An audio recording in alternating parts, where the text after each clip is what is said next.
जनता का सम्मान जो आपके प्रति मैं देख रहा हूँ, लोग उमड़ रहे हैं। मैं जहाँ भी जा रहा हूँ जनता आपके साथ खड़े हो दिखाई पड़ रहे हैं।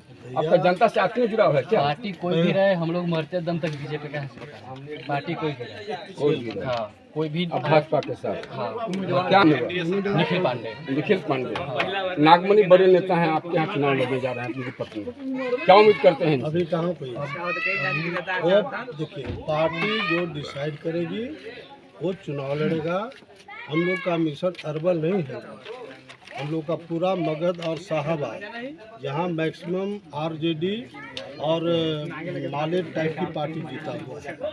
हम लोग बीजेपी में आए हैं, तो एमएलए एमपी बनने के लिए नहीं आए। हम लोग का बड़ा उद्देश्य है कि मगध और साहबाद के इलाका में मैक्सिमम एनडीए बीजेपी चुनाव जीते।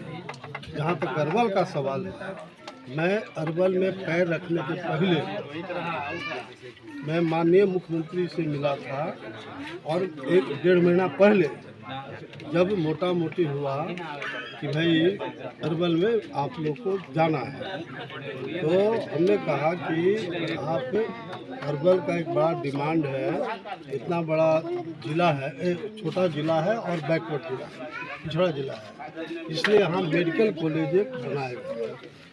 मुख्यमंत्री जी ने आश्वासन दिया था कि हम प्रपोजल मांग लेते हैं, प्रपोजल अप्रूव हो जाएगा तो मैं 15 अगस्त को घोषणा करूँगा, और 15 अगस्त को किया। उसी तरह से ये मेडिकल कॉलेज पे बच्चा का खेल नहीं है, अरवल का हम समझते सबसे बड़ा ये समझिए कि काम हुआ, ऐतिहासिक फैसला है। उसी तरह से IT का हब बनाने के लिए ये दो जिला को, छपरा और अरवल, 2 ही जिला को बिहार में IT का हब बनाने का निर्णय हुआ है। ये दोनों काम अरवल में आने के पहले मैंने किया। अलग बात है कि जो एनडीए है, ये जो हमारा बीजेपी है, बीजेपी का सीट है, तो जो आला कमान फैसला करेगा वो चुनाव लड़ेगा। अलग बात है कि हम लोग का नया क्षेत्र, मैं 3 दिनों से आपके क्षेत्र में अरवल में हूँ, अब विभिन्न पंचायतों में गया हूँ। लोगों ने कहा कि पिछला चुनाव जो हुआ, जो CPI से चुनाव जीत के आए और जो भाजपा से हारे, उनके हार जीत का अंतर 20,000 का था, जबकि यहाँ चिराग फैक्टर भी नहीं था।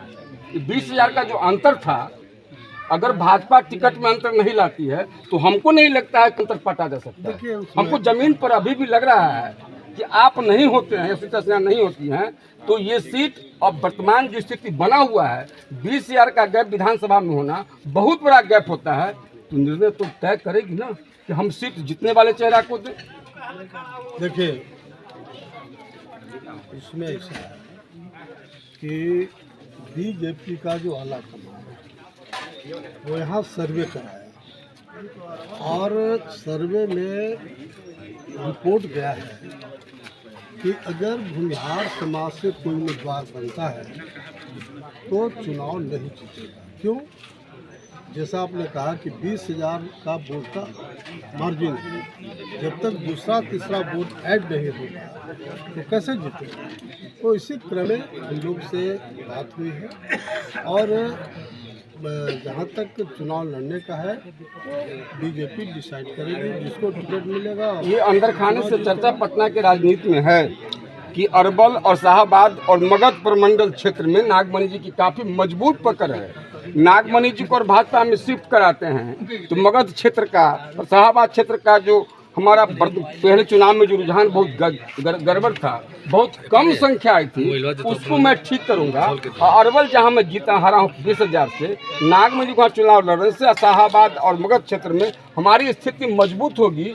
नागमणि शिवसेना का चुनाव लड़ना तय है। ये पटना के राजनीति के गलियारे में चर्चा है, इसकी आप पुष्टि करते हैं कि नहीं करते हैं? नहीं, ये पार्टी डिसाइड करेगी और यहाँ की जनता डिसाइड करेगी। हम कौन होते हैं? जी मंजे हुए नेता हैं, देश के चारों सदन के नेता रहे हैं, देश में केंद्रीय मंत्री रहे हैं, राज्य में मंत्री रहे हैं। सुमित्रा सिन्हा जो चुनाव लड़ने की संभावना यहाँ से है, बिहार सरकार सफाई गोई से अपनी बात रख गए, लेकिन यहाँ का जरूर